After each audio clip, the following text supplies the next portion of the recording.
तो Vince McMahon एक बार फिर से सुर्खियों में है और एक बार फिर से खराब रीजंस के लिए वो हैं और ये चीजें बहुत ही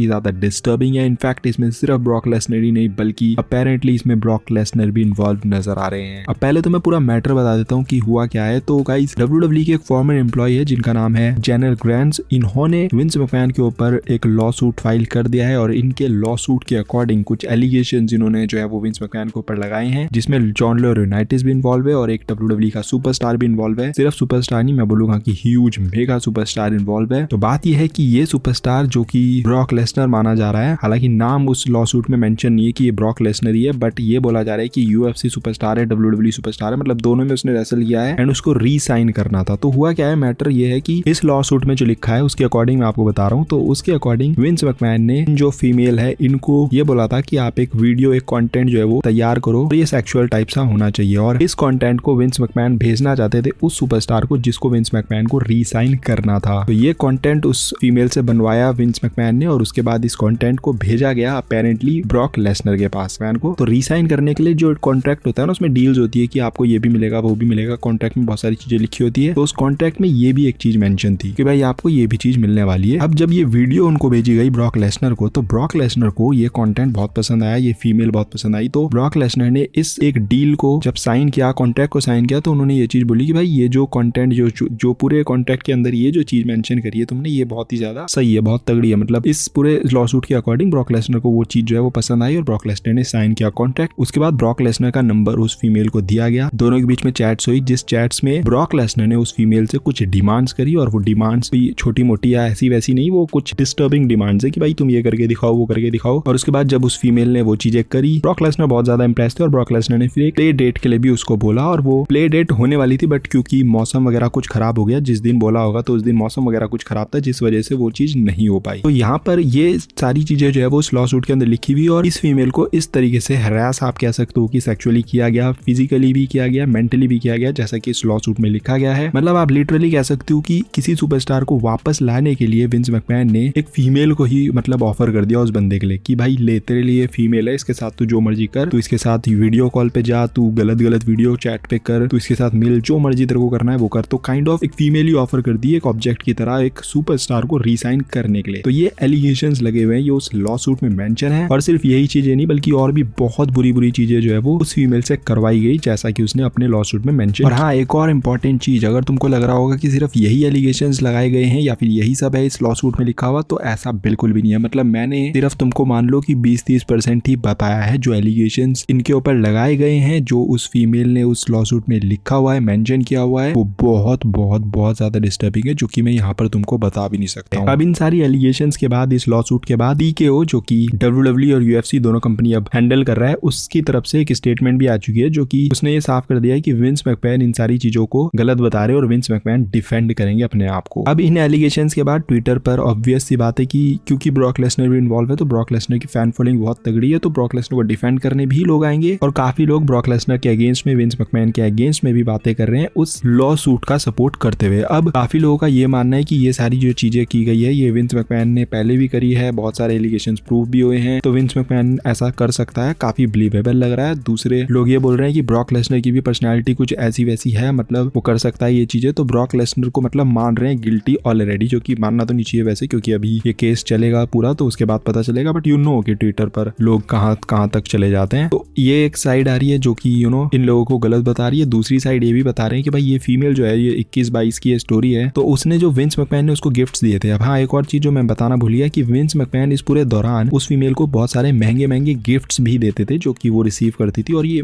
गिफ्ट एक दो नहीं है, ये बहुत सारे हैं। मतलब क्या नहीं दिया विंस मैकमैन ने गिफ्ट के मामले में उनको, हर एक चीज जो है वो विंस मैकमैन ने उनको एज ए गिफ्ट दी थी, जो कि वो एक्सेप्ट भी करती थी। तो काफी लोग जो ब्रॉक लेसनर वगैरह को डिफेंड कर रहे हैं, उनका ये कहना है कि भाई जब तेरे को ये गलत लग रहा था सारी चीजें, तो फिर वो गिफ्ट वगैरह क्यों एक्सेप्ट किए गए? अब तू पब्लिसिटी लेना चाहती है, या मतलब बहुत सारे एलिगेशन जो है वो उस फीमेल की तरफ भी लग रहे हैं कि अब क्यों निकल कर बाहर आ रही है, या फिर अब ये सारी चीजें इस वजह से कर रही है या उस वजह से कर रही है। तो काफी लोग इसको झूठ भी और गलत भी एलिगेशंस बता रहे हैं। तो अभी मेरा तो यही मानना है कि भाई अभी पूरा केस चलेगा, उसके बाद जो भी जज का वर्डिक्ट आएगा उसके हिसाब से हम जज करेंगे कि क्या सही है क्या गलत है। अभी फिलहाल कुछ भी कहना इस पूरे मैटर में सही नहीं है, क्योंकि ये बहुत बड़े एलिगेशंस है। बाकी जाते जाते एक इंपॉर्टेंट बात, ब्रॉक लेसनर को जो लोग एक्सपेक्ट कर रहे थे कि रंबल में आएंगे, WrestleMania में मैच रेसल करेंगे, तो फिलहाल WWE उनका जो भी उनके लिए प्लान फैंस वगैरह सोच रही थी वो सब कंसीडर करने उन्होंने बंद कर दिए हैं ये सारी एलिगेशंस और ये सारे मैटर के बाद। तो अभी ब्रॉक लेसनर ना ही आपको रंबल में देखने को मिलेंगे और मेरे हिसाब से इस साल आपको वो रेसलमेनिया में भी देखने को नहीं मिलेंगे, क्योंकि ये बहुत तगड़े एलिगेशंस हैं। और अब ये किस मोड़ पे जाएंगे एलिगेशंस, कहाँ जाएंगे और क्या क्या बातें और निकल कर बाहर आएंगी, तो मतलब ये मैटर बहुत बड़ा जाने वाला है अगर इसमें थोड़ी भी सच्चाई निकलती है। बाकी मैं अपनी जो भी लोग ये वीडियोस देख रहे हैं भाई, मेरी यही रिक्वेस्ट है कि जब तक कुछ इस तरीके की बड़ी चीजें जब आती है, जब कोई बड़े एलिगेशंस लगते हैं, कोई बड़े केसेस वगैरह होते हैं जहाँ पर इतनी ज्यादा डिस्टर्बिंग चीज हो, तो उसको मजाक में ना लें और ना ही किसी एक पार्टी को सही या गलत बताएं अनटिल और अनलेस कोई एक पार्टी को गिल्टी प्रूफ कर दिया जाए बाय द जज। तो वेट करो, पूरे मैटर को सॉल्व होने दो, उसके बाद जो ओपिनियंस देने होंगे कि ये सही है वो गलत है, ये ऐसा था वैसा था, वो उसके बाद अगर दिए जाए तो ही सही है। सो यही एक रिक्वेस्ट है मेरी तरफ से। बाकी मिलते हैं अगली वीडियो के अंदर। Till then keep fighting.